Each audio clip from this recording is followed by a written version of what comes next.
Good evening, Bourbon Quest. It's Bourbon Steve here. How are y'all doing tonight? It's Monday evening, and anyways, just got off work. Thought we'd do something a little special tonight. Bought this bottle like August of last year. This is a Jim Beam Distiller's Masterpiece. A little bit of research I did on it. Didn't do a lot, but I think I saw it on secondary between $600 and $800. I paid like $180 for it. Been waiting for a reason to do it, and what other reason than to share it with you. So it's in this nice fancy case, so it's kind of a pain in the ass to open, but I'm just turning it around here. I think it's easier to open when I'm looking at it. But yeah, Distiller's Masterpiece.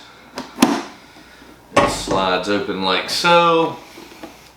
Gorgeous bottle. Let's go ahead and pull that bad boy out there. Maybe. This thing's a pain in the ass. There we go. So, yeah, gorgeous bottle. I mean, the box is a nice display. It's just a little cumbersome. But this is bourbon whiskey finished in PX sherry casks. And let me get my better magnifying glasses. Let's read what we've got on the box here. So, Jim Beam. Inside this case you'll find my family's highest quality Kentucky straight bourbon, created with inspiration from my dad, Booker No, who released his own masterpiece years ago. We aged this smooth, rich, full-bodied bourbon for many years, deep inside the rickhouse, from when we then barrel finished it in ex Terry Pedro Ramirez sherry cask, providing notes of rich dried fruit, unique balance and character. Jim Beam Distiller's Masterpiece is a rare and exceptional bourbon. I hope you'll enjoy it. Cheers. Fred No, 7th generation master distiller. But yeah, again there, yeah, just nice box. Don't know what I'm gonna do with it. Probably just put it up on the shelf somewhere. But let's get to the bottle here. You know, nice sleek bottle. You can see there a little Jim Beam crest. Bourbon whiskey finished in PX sherry cask, Distiller's Masterpiece. This is 100 proof. Get a good look there, if you will. On the ribbon here, you've got Distiller's Masterpiece, and then the other part of the ribbon, you've got bourbon whiskey finished in PX sherry cask, barrel finished in PX sherry cask, providing unique balance and character, aged Jim Beam, the optimal rack house position, creating the finest bourbon we have to offer. So anyways, this is going to be a fresh cork popping, so we'll take our little 2-ounce pour here in just a second into the overflow infinity bottle. We've been doing so many cork poppings here on Bourbon Quest lately that we had to go to the overflow infinity bottle, which as we drink down on the big boy, we'll initially continue to mingle those together. So don't you worry. No integrity loss there. Just having to go to the overflow infinity bottle here. So let's go in for a fresh cork popping. Alright, Jim Beam, don't let me down. Well, decent. Yeah, you can smell that sherry and oak. Little Jim Beam nuttiness. Very nice on the nose initially. Let's do a pour here. Very fortunate, I feel, to have gotten this bottle early on in my Bourbon Quest, and glad I waited till I started shooting these videos to share it with you here tonight. Alright. Yeah, let's go in for a little pour here.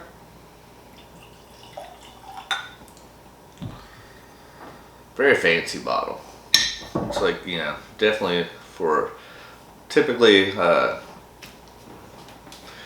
occasion of some sort, fancy occasion, whatever, but you know, I'd rather just share it with you guys. So let's see what we have here on the nose. Yeah, cinnamon, spice. Yeah, I do get that sherry. Do get the little bit of, you know, Jim Beam nuttiness there. Not sure the age of this whiskey, but supposed to be extra aged, whatever that means.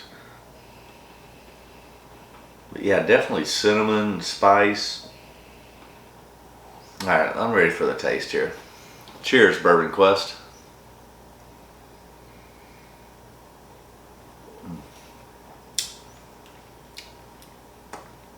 Very sweet. And I think that's what you tend to get from sherry and stuff, is that sweetness, especially on the front of the palate there. Do get some of that oakiness from the barrel. Cinnamon, spice. It's different. Not sure how I feel about it yet. I'm grabbing some water.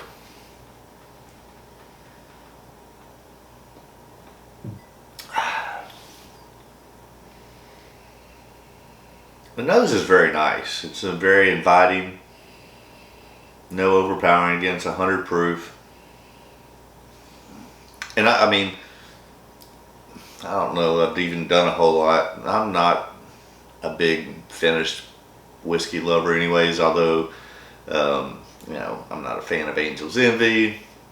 I have been a fan of the Blood Oath ones I've done. I'll be glad to do those here at some point. I've had pack 6 and pack 7. But, and there's some good ones out there. But I'd just say by and large, I'm not a huge fan. I think it's a fad in whiskey at the time, but I'm sure some of you like it. But yeah, that's cinnamon, spice, oak. Alright, let's go in for a second sip.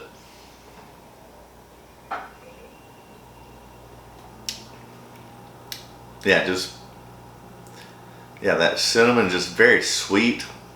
A little bit of cherry. A little bit of that spice on the back end. Hint of the Jim Beam nuttiness, but I mean, if you like sweet stuff, you know, you might really enjoy this if you are lucky enough to come across some. But I'm gonna say I'm not a fan. I mean, I'm glad I have it. We're glad to share it with some friends, maybe on a fancy special occasion or something like that. But this is not something that I would drink on a normal basis. And I mean, I paid $180 for it. I don't even feel like that's a good value in my opinion. Maybe based upon what it is, $100, $120. I think I'd at least feel better about it at that price level than almost $200. And then if you're paying above that, that's ridiculous. Unless you're just, you know, a huge Jim Beam fan and a collector of Jim Beam, I could see it. But just on its own, I would say negative, Ghost Rider. You know, maybe it'll open up and change a little bit. And it might just be, you know, like I said, I'm not a big fan of the extra sweet and finished stuff. Just more of a classic bourbon lover. But you know, there's times that you want to try some different things and expand your horizons. So I'm glad that we're sharing this together tonight. Going for one last taste, see if my feelings have stayed the same or if I've been swayed any.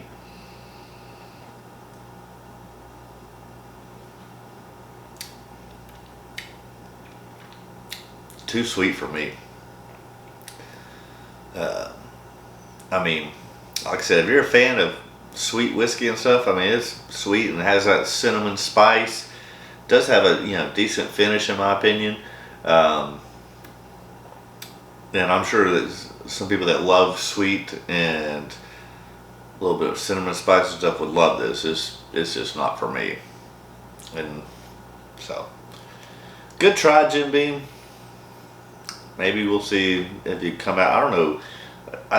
I've not seen anything since this on any other Distiller masterpieces or something. I know that's something that they're doing on a regular basis or semi-regular. If some of you that maybe have a little bit more information, love to hear your comments on that. This is the only bottle I've ever seen or purchased or owned of the Distiller's masterpiece. So my knowledge on it is very limited as far as how long it's been around, how often it's released, what is it always, you know, something that they take and finish, and other things like, you know, a lot of other some, or not, I shouldn't say a lot of other, but some other limited releases do, like Blood Oath or Yellowstone. These, limited annual or releases of something. Because, like I said, in my Bourbon Quest, this is the only one that I have any information or knowledge on at all.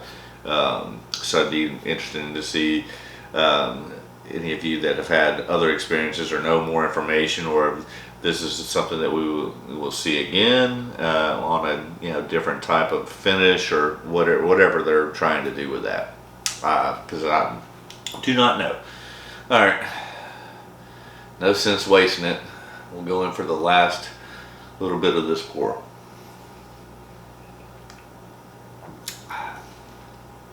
Yeah, sweet cinnamon, spice, oak.